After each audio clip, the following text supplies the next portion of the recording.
Well, we're going to cross then to Kyiv, talk to our correspondent Emmanuel Chaze, who joins us from there. Emmanuel, amid all these political wranglings, if you like, Russia not letting up on its attacks.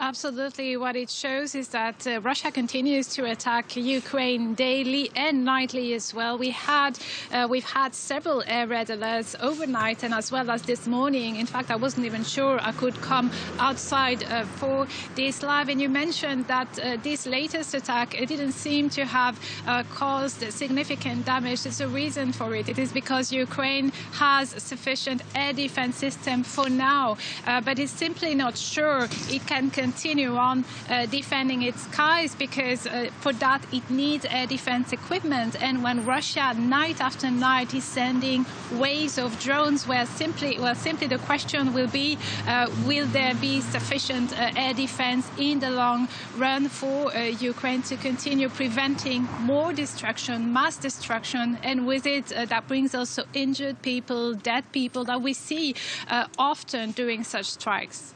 And Emmanuel, as I said, it comes after that very emotional marker there with the 3rd anniversary and all that political uncertainty as well.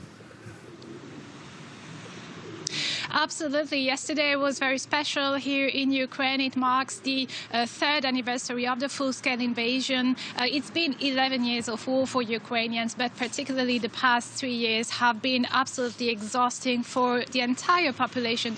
There are millions of people displaced, millions of people who left the country. And yesterday, this show of support by the EU leaders, 13 of them were there. Also, Canadian Prime Minister Justin Trudeau was here. 24 people also joined, leaders also joined online to see what they can offer to Ukraine in terms of more military support, more security guarantees. But there are lots of uncertainty here. We saw this daunting picture last night of the EU leaders at the Mother Ukraine monument here in Kyiv. There were, this monument was enlightened, and then you had the leaders, and everything else was darkness. And it really, showed like the uncertainty in which Ukraine is plunged at the moment. Of course, Ukrainians looked very carefully at what Emmanuel Macron was saying and commenting on last night during the press conference with Donald Trump, and people were relieved here to see